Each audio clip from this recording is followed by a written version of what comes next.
여러분들 안녕하십니까? 자, 이번 시간에는 우리 취득세 부가징수 테마를 가지고 여러분들 설명하도록 하겠습니다. 자, 우리가 취득세는 납세지를 관할하는 지방자치단체 장에게 일정 기한까지 신고하고 신고된 세금을 납부하도록 되어 있죠. 그래서 원칙이 신고납부입니다. 그러면 언제까지 우리가 신고납부해야 될 것이냐는 거죠. 보통 우리가 매매 등 같은 경우는요, 취득한 날로부터 60일 이내입니다. 그리고 증여로 인한 취득하는 경우가 있죠. 이런 증여 등 무상 취득은 취득일이 속하는 달의 말일에서 3개월 이내에 신고납부하도록 되어 있습니다. 그러면 취득일이 3월 10일이면 3월 달의 말일에서 3개월 이내니까 우리가 6월 말까지 신고납부하면 되겠습니다. 그 다음에 우리가 상속으로 취득하는 경우가 있어요. 그러면 상속 개시일에 속하는 달의 말이라는 거죠. 이때로부터 6개월 이내입니다. 그러면 상속 개시일이 3월 10일이라면 3월 달의 말일에서 6개월 이내니까 6월 말까지 우리가 취득세를 9월 말까지 취득세를 신고 납부해야 되겠죠. 물론 외국에 주소를 둔 상속은 그 달의 말일에서 9개월 이내입니다. 그런데 우리 이제 추가되는 경우도 있습니다. 취득 후에 이렇게 추가되는 경우는 그 추가되는 사유 발생일로부터 우리가 60일 이내 신고 납부를 해야 됩니다. 이렇게 이제 추가되는 경우는 꼭 산출한 세금에서 이미 납부한 세금이 있으면 당연히 이미 낸 세금을 빼고 내야 되겠죠. 그 빼주는 이미 납부한 세액에서 당연히 가산세는 제외됩니다. 가산세는 이미 납부한 세금이 아니라 신고나 납부 의무를 이행하지 아니할 때 더 내게 되는 것입니다. 자, 그리고 이렇게 비과세나 감면받았다가 나중에 추가되는 경우에도 똑같습니다. 이런 경우도 이미 납부한 세금을 공제해서 그 추가 사유 발생일로부터 60일 이내 신고 납부를 해야 되죠. 이렇게 취득세는 매매 등 취득은 60일 이내, 또 증여로 인한 취득은 달의 말일에서 3개월 이내, 그 다음에 상속으로 취득은 상속 개시일에 속하는 달의 말일에서 6개월 이내, 그리고 취득된 후에 추가되는 경우는 사유 발생일로부터 이렇게 60일 이내 신고 납부를 하도록 되어 있습니다. 그리고 꼭 추가될 때는 이미 납부한 세금을 빼고 내는데 빼는 이미 납부한 세금에서 꼭 가산세는 제외된다. 이렇게 하시면 되겠습니다. 그런데 이렇게 신고 납부를 하게 되는데 신고 기한 이내에 혹시라도 이제 등기나 등록을 하는 경우가 있습니다. 그러면 아직 신고 기한 안 지났어요. 그러면 등기 등록을 할 때는 그 등기 등록 신청서를 등록관청에 접수된 날까지 우리가 취득세를 신고 납부해야 됩니다. 이렇게 이제 신고 납부를 원칙으로 하는데, 근데 이제 신고 납부를 안 하는 경우가 있겠죠. 그러면 신고 납부 의무를 다하지 아니하게 되면 당연히 가산세가 적용됩니다. 그래서 이러한 신고에 대한 가산세, 납부에 대한 납부 지연에 대한 가산세를 합쳐서 고지서로 발급이 되죠. 이렇게 고지서로 발급되는 것을 보통 징수 방법이라고 그래요. 특히 이제 일반적으로 신고 기한까지 신고서가 제출되지 아니한 것을 무신고라고 그러죠. 무신고되면 납부 세금의 100분의 20에 해당하는 그런 가산세, 흔히 20%죠. 그 다음에 과소신고분, 미달하게 신고분에 대한 납부 세금은 100분의 10에 대해서, 그리고 사기나 부정한 행위로 인한 경우는 100분의 40에 상당하는 가산세를 합쳐서 보통징수 고지서가 발급되고, 그리고 납부되지 아니했으면 납부가 지연됐기 때문에 이러한 납부 지연 가산세를 일일 이자를 적용해서 따로 또 가산세를 또 계산해서 고지서가 발급되죠. 그래서 신고되지 아니했을 때는 이러한 신고 관련 가산세, 그다음에 납부되지 않았을 때는 이 납부 지연 가산세, 이걸 합쳐서 보통징수 방법으로 징수된다. 그러면 이제 가산세 배제가 있는데 이런 경우가 있겠죠. 자, 납세의무자가 신고 기한까지 시가 인정액으로 취득세가 신고됐습니다.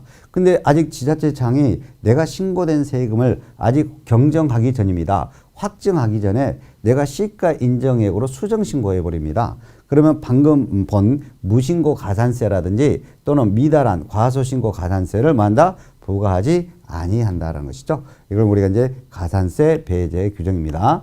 자, 그러면 이 취득세는 이렇게 이제 가산세를 합쳐서 뭐 신고 납부를 하지 않게 되면 보통징수, 가산세 포함해서 보통징수인데, 근데 이 가산세는 이제 중가산세가 있습니다. 아주 무거운 가산세죠. 자, 신고되지 않고 이걸 매각해 버립니다. 매각하게 되면 무려 100분의 80에 대한 가산세를 포함해서 보통징수 방법으로 징수됩니다. 그러니까 상당히 무거운 가산세가 되겠죠. 신고되지 아니한 경우에는 100분의 20인데 근데 이걸 갖다 미등기 상태로 매각하게 되면 무려 100분의 80의 가산세, 상당히 무거운 가산세인데 다만 우리가 이제 지목 변경으로 가액이 증가되면 우리가 취득으로 봐요.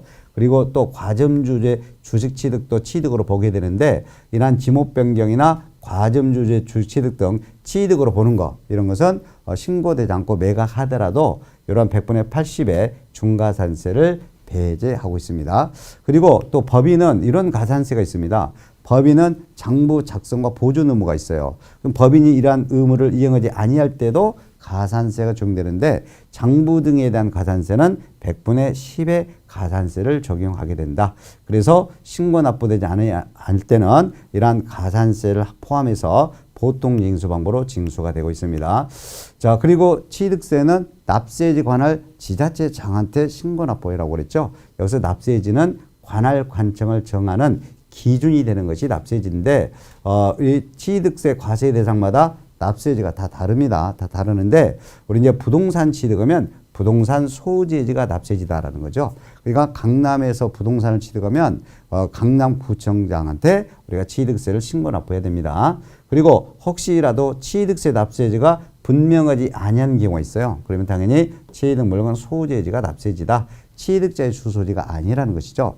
그리고 이 취득한 부동산이 이 이상 지자체에 걸쳐 있는 경우가 있겠죠. 자, 우리가 뭐 공주시와 세종시에 이렇게 걸쳐 있는 부동산을 취득하게 되면 이제 소재지별로 나누어서 취득세를 신고 납부해야 됩니다. 그래서 결국은 취득세 납세지는 취득 물건 소재지나 시설 소재지 등이 되지 취득자의 주소지가 아님을 염두에 주의하셔야 되겠습니다.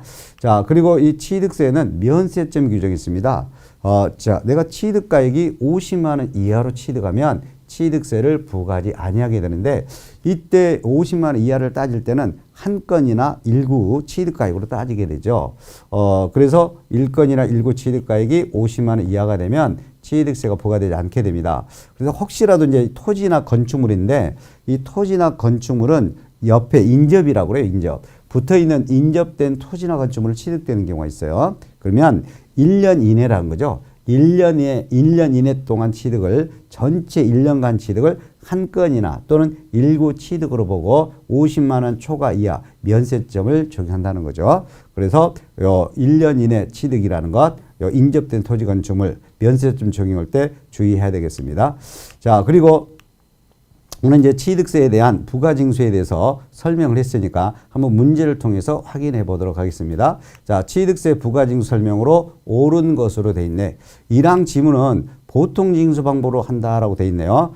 당연히 취득세는 원칙적으로는 취득자, 납세 의무자의 신고 납부 방법으로 하죠. 신고 납부 의무를 이행하지 않았을 때 이런 경우에만 가산세를 포함해서 보통징수 방법으로 부가징수됩니다. 그 다음에 2항 지문을 보게 되면은 2항 지문은 상속으로 취득, 상속 개시일부터 60일 이내 틀렸네요. 당연히 상속 개시일에 속하는 달의 말일에서 몇 개월 이내입니까? 6개월 이내가 되죠. 물론 외국에 주소 둔 경우는 9개월 이내가 되겠습니다. 2항 지문도 틀렸네요. 3항 지문을 보겠습니다. 3항 지문은 신고 납부 기한 이내 등기나 등록을 한다라고 그랬어요. 당연히 그러면 등기 등록 신청서를 등록관서에 접수하는 날까지 취득세 신고 납부가 돼야 되죠. 3번이 옳은 지문이 되겠습니다. 4항 지문 보겠습니다. 4항 지문은 중과세 적용 대상이 됐습니다. 그러면 추가되죠. 추가될 때는 산출한 세금에서 이미 납부한 세금을 공제해서 신고 납부인데 공제되는 이미 납부한 세금의 가산세는 당연히 제외라고 돼야 되죠. 그래서 가산세 제외라고 돼야 되는데 가산세 포함이라고 되어 있으니까 틀린 지문이 되겠습니다. 자, 마지막 5항 지문을 보죠. 5항 지문은 장부 등에 대한 가산세죠. 장부 등에 대한 가산세는 100분의 10에 상당하는 금액을 가산세로 해야 되죠. 100분의 20이라고 되어 있으니까 틀린 지문이 되겠습니다. 그래서 이렇게 문제를 통해서 확인했습니다. 우리 또 다음 시간에는 또 다른 테마를 가지고 뵙도록 하겠습니다. 여러분들 수고 많으셨습니다.